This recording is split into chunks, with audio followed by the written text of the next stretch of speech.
Hey guys, happy Wednesday. Today's Wednesday, January 30th. Again, I can't believe January is not over, and then part of me can't believe January is almost over. I'm with the beautiful Jill Bolander Cohen with the Lifeboat Project. She's a great friend, an amazing woman, does a lot in our community, and she looks pretty. We kind of color coordinated today. But let us know you can hear us and see us. John Wild's on. Hey, John. Give us a thumbs up or a heart. Dorothy Benson. What's up, Dorothy? Board member Dorothy. Hello, Jonathan. That's right, board member Dorothy. Gary's on. So look, you got it. Gary gave us a thumbs up. Love the jacket. Thank you, John. Kim Johnson. Hey, guys. So I'm excited to have you on. We have been trying to get together for this show for a very long time. I'm blessed to serve on the board for the Lifeboat Project, and I'm going to let Jill tell you all about it. But let's introduce her. Hi, Jill. Hi. Hello, everyone. Hello, everyone. So give us a little background on you. And of course, eventually we're going to talk about the Lifeboat Project and human trafficking. But give us a little background on Jill Bolander Cohen.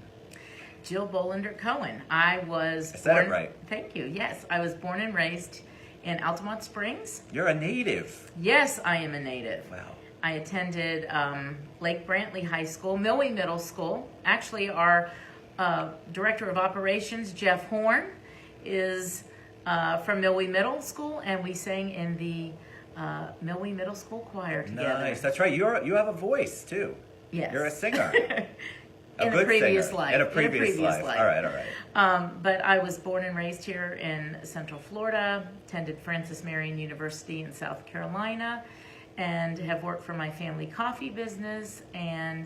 But most of my life I've been a professional jazz singer and worship leader at Maitland Presbyterian Church. It's awesome. A jazz singer. Do you sing around town at all? No. Okay. You should sing a few bars for us, or is that for another show? That's another show. Well, actually, on March the 10th, we are having Christian recording artist Nicole Nordeman is coming to. She's amazing. Yeah, she's phenomenal. She's going to be performing at Maitland Presbyterian Church. It's open to the community, and I'm going to do one number. You're going to sing? One number. Nice. When's the last time you sang like that in like a public arena? Well, a couple years ago, I sang with the Maitland Symphony Orchestra. They had about 120 people orchestra. It was incredible. I did the Christmas concert with them. So that's awesome. All right, so you performed throughout Central Florida then. Was that your life prior to the Lifeboat Project? I know you had the family coffee business. Yep. Did you do family coffee and singing? Yeah, I did singing, and then I traveled around the country, and the. You're the real deal. Yeah, I love it. Look, I'm sitting in front of singing royalty. Yeah. All right, so you did that, and then how do you come to? Because I do want to spend so much of our show on her. Get there is amazing, awesome. See, Gary's telling secrets. That's her husband on. Yeah. Okay. How do you get here? How do you get to the Lifeboat Project? How do you get an interest in human trafficking? Being a member of the Presbyterian USA, PCUSA, we focus a lot on social justice issues. So with Presbyterian women, I took a position doing justice and peace work. And I asked, okay, what is this position if I take it? And they go, well, we don't know because no one's really doing it. Well, I knew that Presbyterians, this is something that we really focused on, was justice and peace work. So my husband, Gary Cohen, and I, we flew to Washington, D.C., and we attended a gathering from people all over the United States called Ecumenical Advocacy Days. Well, at that experience, that long weekend, was advocating on Capitol Hill against the Violence Against Women Act. And that's when I learned that Central Florida was ranked third in Florida, and Florida was ranked third in the nation for human trafficking, and that I-4 was one of the most heavily trafficked corridors in the United States. So what do you do with that information, right? So you're there's a purpose, and then you get that information, which I want to expand on a little bit. Did you immediately go, all right, Gary, you and I have to do something? Well, how can I support her? We're going to get to that, Dana, and thank you for the comment. Well, no, because at my age, I thought, no, this is not something that I'm really into. Okay, nor do I know anything about it. Okay, I sing and I sell coffee. But what I do have is God's gifted me with the ability to open my mouth and to speak to people and surround myself with. You definitely open your mouth. Yes, I do. That's one of the things I love about you. Yes, It's awesome. I do. But surround myself with people that really know what's going on. And being born and raised here, and my church is Maitland Presbyterian's located 2 minutes off of I-4, it was totally unacceptable. So I reached out to some other locals, organizations and people that were kind of talking about it. Not so much providing services, but I said, how can we come together and do something about it? So I formed the Lifeboat Project, and about a year or so later, I was a delegate to the Commission on the Status of Women at the United Nations, and I reached out to a few locals here, and we co-founded the Greater Orlando Human Trafficking Task Force, partnering with all law enforcement and other NGOs. So began our journey. So how does that work? Let's back up just a teeny bit and define human trafficking, and also explain to people, because I've had people say to me before, it can't be as bad as everyone makes it out to be. How can Central Florida, the home of the mouse and all the rest of the parks, how can it actually be going on here and we only hear bits and pieces about it, and yet we were third in the state and Florida was third in the nation? How does that go on? And then give them a little bit of a definition on human trafficking. So the long short of human trafficking is force, fraud, or coercion. Now I will say my family home was located within an orange grove in Altamont Springs back in the 1960. And so I just heard the most horrifying story yesterday. Some of the shelter service providers for homelessness here in Central Florida gathered at the Lifeboat Project facility. And one of the providers was telling me that a few months ago, she got a call to go out to an orange grove here in Central Florida, that a trafficker was keeping women in a U-Haul. When she pulled up by herself with law enforcement on the phone, and when law enforcement arrived, the women, the lift went up and women started scattering. And she said she actually held a child in her arms that had just a little t-shirt and shorts on. So it's alive and thriving here. And where I think, do these women, like in that particular instance, do you know, where did the women come from? Are they flown here? Are they... No, Ted, these are mostly... These are our children. Right. Some of the statistics when we started the task force, I remember they gave a report to Attorney General Bondi at the time. 25% of those were boys. I mean, this is unacceptable. Wow. Some of our largest recruiters can be girls within the high schools, in the schools. You know, they've been put out, turned out, and now they have to recruit. So high school girls, Absolutely. Because they've been put out and because they themselves have been trafficked, Yes. they're now recruiting For the traffickers. Yes. Mm-hmm. I think people have a hard time believing that's going on in our schools. So much of it has to do too with social media. Now that the children are on their smartphones, Lifeboat created a human trafficking awareness gaming app about 4 years ago. We presented it at the United Nations Commission on the Status of Women. Chief Cornita Riley, formerly retired from Orange County Corrections, and a detective. We flew to New York and presented this gaming app that we have. We're in the process of looking to revitalize the app. It's like your phone. You buy a new cell phone, and Gotta keep 5 updating. months later, it's outdated. obsolete. Yeah. So we're going to be working on that, but the app just tells you a little bit more of how to look for the red flags. And there are many red flags, and I think people are becoming more aware, because you're hearing more stories about how things have been stopped dead in their tracks, especially at airports. Yes. And now I just read that one of the hotels, and I don't know if it's Marriott, 500,000 people. Marriott's doing training. 500,000 of their employees are being trained, because the airports, anything to do with transportation, the hotels, even the parks, those are a big target and actually a place where a lot of trafficking goes on. Absolutely. When I started doing this work about 7-8 years ago, there wasn't really a whole lot that was done for awareness. I mean, people just thought that it happened in Asia or in Latin American countries, but no, it's live and thriving here in the United States. So Lifeboat is now a member of the Freedom Network USA. So what is the Freedom Network That's big USA? time. It's pretty big time. Big time. The Presbyterian Church, PCUSA, has has collaborated with the Freedom Network USA in bringing training across the country. So it's not so much that they come and train local people, but they're really looking to train first responders. So 7 or 8 years ago, we brought them in, started doing some training with local law enforcement, and but I remember them saying to me, they said, you know, Jill, it's great that you're bringing awareness, but if you do not bring service to victims, you're doing a grave injustice to them and to your community. And, you know, that weighed like a heavy brick on my chest. And so I knew that that is really the direction that I needed to take with the Lifeboat Project. Was anybody doing that before? Was anyone, did you have services? Everything was awareness oriented, which I understand. Right. But was anybody providing services to the actual victims at that point? And if so, what did you do? What are we doing different? I know the answer to this, but I want them to know. Well, there were people that have been bringing awareness and helping victims the best that they can. What the Lifeboat believed in was providing what we call, okay, I didn't know that that's what they called it, but a housing first model.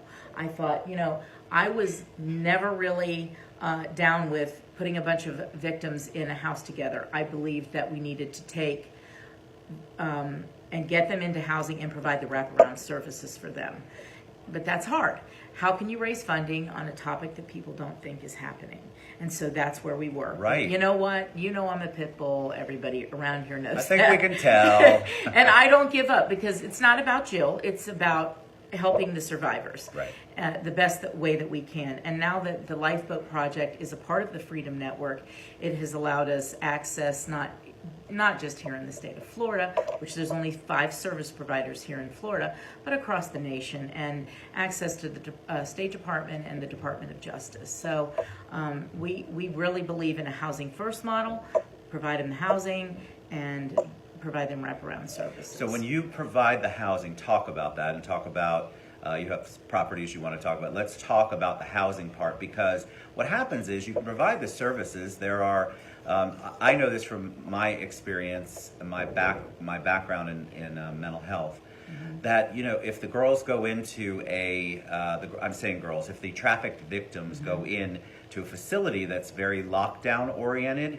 it's almost like they're back in a prison, and it's a very difficult thing to do. So you had to create something where they weren't in this lockdown kind of scenario all the time.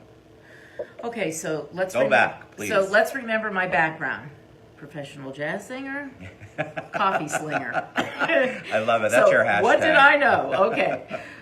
But I mean, these are like Maslow's hierarchy. What do? You provide housing, you provide, you know, shelter and meals, and I knew that was what was important. So, and I've learned through trainings over the years that taking a bunch of victims. Now, when we talk about, especially with sex trafficking victims, there's so much trauma, and I've often referred to them as like a POW. These aren't just victims. I mean, they've actually been tortured, and so, you know, that's what you're dealing with. So I thought, okay, instead of, now Lifeboat only works with 18 and over, so these are adults. They can make their own decision. However, we feel that getting them into counseling and providing them with the wraparound services is the most important. So what is exciting, and I have really not put out there to the public, on May the 1st of 2018, this past year, the Lifeboat Project was approached by an organization that was closing down. They helped homeless women and children, and they had interviewed some other organizations in town. They owned close to $2 million worth of properties. And so on May 1st, I was in Denver at the Human Trafficking Awareness Freedom Network training, and I received a call, and they said, congratulations, the board of directors felt that you all were the closest mission to what we believe in, and we would like to gift you with these properties. Now, That's amazing. okay, so you know what we've been dealing with, but I was like, okay, I don't really have the capacity because for 7-8 years I have worked for free. I have not taken a paycheck. I have had many churches, individuals give. Morgan & Morgan, God love Ultima Morgan. I mean, she has been a great backbone to the Lifeboat Project. And so every penny that comes in, it has been working with others to contract out to, I can only take it so far. Right. And so I needed to bring other people in to help me. So that's where we are. It's amazing, right? So this is big time. So what is the vision? What is going to happen now? We have the properties.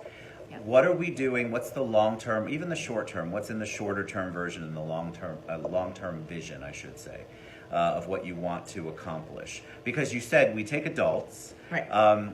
And you are very actively involved in that, and she has such a heart. And Dana, I'm going to ask that question next. But I want to know what the vision for the Lifeboat Project is. So we have the properties. What are we doing next? So the vision for the Lifeboat Project, what I had always dreamed about was no matter where survivors wanted to live within our community, how can we provide a support system for them? I am second generation of Rotarian, and I am in the Seminole County South Rotarians group. My father was not the charter member, but right there, pretty much at the beginning. And so some of these men and women I have known for close to my whole life. And Rotary is seriously taking on human trafficking. We're close to ending polio, and so human trafficking is our next big push. Love it. So there is a group called the Rotarians Against Human Trafficking. I am the Florida State coordinator for that. What I really feel will do us the best is to, as these survivors are living on their own, or whether we're providing housing for them, is to provide a strong support system. One thing that I've learned with all of the survivors, Ted, is whether they have a support system or they don't. If they have a support system, it's highly dysfunctional. Right. And so how do we take our community leaders, our community people, and get them involved? We want to vet the volunteers, and train them, and then we will pair you up with a survivor. And that doesn't mean that you have to be with them 24/7. Send them a birthday card, call and check in on them. What do they need? We have Trina, who is one of our volunteers. She's the head of the Lifeboat Volunteers. She has taken on 3 or 4 of our girls as her mentorship. That's what she wants to do. Right. And she's incredible. So some things they may not tell me, they tell her, and then I know to go and do things for these because girls. the trust, and I'm gonna ask your question, Colleen, in just a second. Yeah. The trust.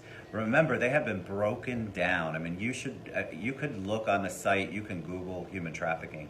It's insane what these women and men have to go through. And you're right. There's a whole bunch of PTS involved. Used to be called PTSD. They're like a POW. They've been a prisoner.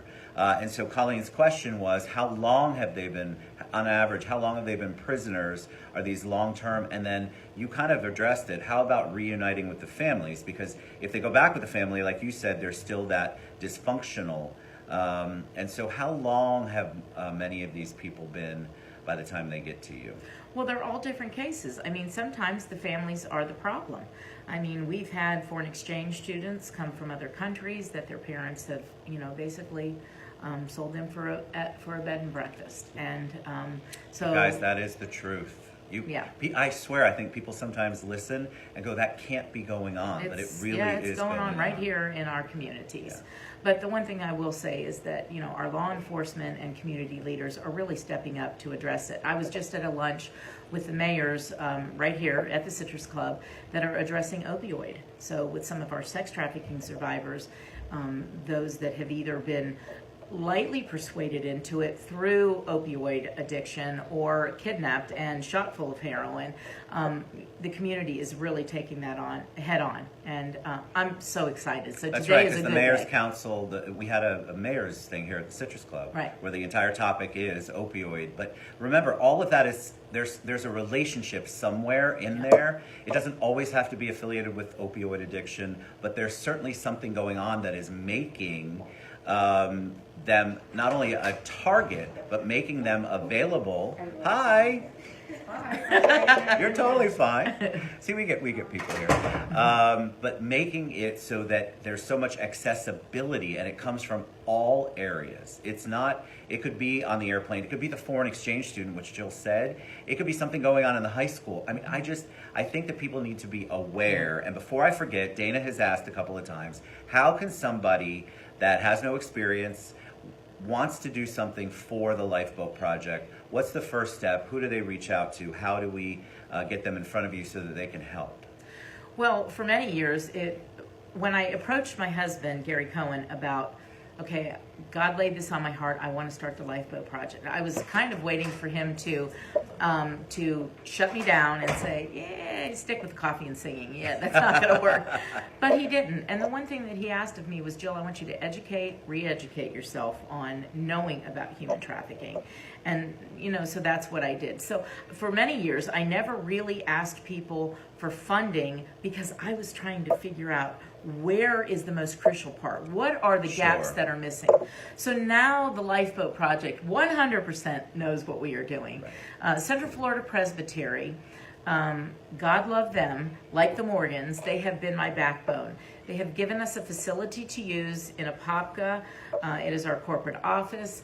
And we have an aquaponics garden for survivors, and they come and they plant their own vegetables, and they can glean fresh foods, fresh salads and things like that. And we're on 4 acres. We're going to be doing many events, so this is something that you can come. You can come to Apopka. You can visit with myself and our staff. I have an incredible staff. You really do. Yeah, we really do. And sometimes the survivors are there. One of our survivors has revamped our website, and she's brilliant. She's attending Valencia Community College. She's making A's and B's. She's also playing in the Maitland Symphony Orchestra and wants to be a biochemist. I am so proud of her, and she's been with us for a few years now. So anytime that you want to reach out and meet with me, I am more than willing to meet with you. Thank you for sharing that, Dana, Yeah. by the way. I think a lot of people who are survivors of abuse, who have dealt with domestic violence, can understand the pain, some of the pain that the girls and guys are going through. I say girls because I have to get better about that too, because there are men who were trafficked. You said 25%. Well, this is a few years ago, but yes, around with the boys, 25%. yes. But you also, what you were saying earlier, the trafficked victims are not the stereotype that you might think. They're not uneducated, poor people with no talent and no direction, Right. and they're all drug addicts. They didn't start out that way, many of them. Right. So I want you to think differently about who the trafficked victim is, because it's not always that. It's definitely a mixture, and you could have a very highly educated human being, and for whatever reason, they can become a trafficked victim. And remember, the traffickers are very, very good at cunning. Beating down, yes. And it's almost like that whole mind thing. They are really beating them down like they do if you're a prisoner of war, and they get into your head, and then you begin to believe the things, and so it's very hard to break that cycle to get out of it. Yeah. And then because there's so much misinformation out there, people don't know where to go. And sometimes they're trafficked in the most crazy places. Some of the homeless population you mentioned earlier, there's just so many places that I want you to think of. I want you to know that it could be anywhere. It's not just the down on your luck Asian girl, which you mentioned earlier, that you see on TV. Well, and the other thing too, Ted, that we need to address is it's not just sex trafficking. There's servitude and there's labor trafficking. Actually, worldwide, labor trafficking is bigger. But sometimes when we're talking, dealing with undocumented workers, And this is where smuggling and human trafficking becomes a gray area and can flip really quick. So if someone pays a coyote to bring them to the United States, they're like, great, okay, we're going to settle on $2,000, $3,000, $4,000, $5,000. But now on that journey over to the United States, they've had a bottle of water. Okay, now they're here. Now that that bottle of water that you just drank, it's going to cost you $50. You remember that meal that we gave you? That's another $100. So it's debt servitude. They're never going to be able to repay that. Correct. So that's when it flips to human trafficking. And I know with law enforcement and most people, they focus on minor sex trafficking, but it's so much bigger than that. Correct. And what we're seeing too, especially with the Freedom Network, we're seeing traffickers going after children with autism, people with disabilities, our homeless veterans. Anywhere that there are vulnerabilities is where the traffickers are. And they go. know they know do this. that. This, like you said, they're cunning. Yes. They're actually in an awful, terrible way. The way they do it, they have honed their craft. Yep. And they know exactly what they're doing, and they are figuring out ways to get more, because as the awareness grows, of course, we're trying to chip away at it. So they have to find other means and other groups and other vulnerable groups of people to attack and to try to get integrated with. And this is why we want to expand our app. We want to update some things. And then also work with law enforcement, engineering and computer simulation with Wayman Armstrong. They've done great simulation. How can we work with our border patrols and train border patrol on what they're looking at, and then how to properly care for victims that are coming across with a victim-centered, trauma-based approach. That is kind of the next step of the Lifeboat Project, in conjunction with the housing. So if there's something that you're interested in partnering with the Lifeboat Project, we would love to hear from you. You can reach out to Ted, or you can reach out to myself, or email us at info@thelifeboatproject.org. That's right. And honestly, anything that you reach out to Jill about, there's confidentiality. There's some people on here who have said they're going to reach out to you, by the way. But I think it's super important for you to know that everything that she's doing, everything the Lifeboat Project's doing and is going to do, it's going to chip away at what's going on, but we definitely need more help, and we need more housing. There's so many things that we need, but the Lifeboat Project certainly is at the head of the game of that. All right, so she's already shared the email. She's already shared, and I'll share I tagged the Facebook page earlier, and then we'll share all of that. Jill will share it too. We want you to get involved. We really do. We want to do more education. We want to do some awareness, but honestly, we want to get them out. We want to get them safe. Isn't that our ultimate goal, is to get them out of there and get them safe? And give them to the life that God intended them to live. Because it is not being a slave to another individual. That's correct. Period. All right. Any parting words of wisdom for them before we head out? No, I just wanted to say that, working with this population, some people have misconceptions that, they're never going to change. It is what it is. I cannot tell you how awesome these women and men that I have worked with, and just the kindness, because sometimes they don't know what they don't know. So as a community, how do we come together and love on them and surround them with goodness? Because there's lots of goodness, and there's lots of you out there that want to help. You just never really knew how to do it. Right. But working with the Lifeboat Project, we want to be with them the rest of their lives. And this is an opportunity for you to come together with us and partner with us. We definitely need some corporate sponsorship too. And so I'm willing to talk to anybody that's willing to listen. You can tell. What'd you say earlier? She's got a great mouth. She's not afraid to use it. And I love that you do that, because they need to hear, they need to have an advocate that's as boisterous and loud and wonderfully boisterous and loud as you are. So you're a joy. I love you. You know that. I love this organization. So reach out to me, reach out to Jill, and we'll share everything afterward. Thank you guys for staying on and for all the comments. And Jill and I will both go back through and reach back out to you. So we love you guys, and we'll see you soon. Thank you. Mwah.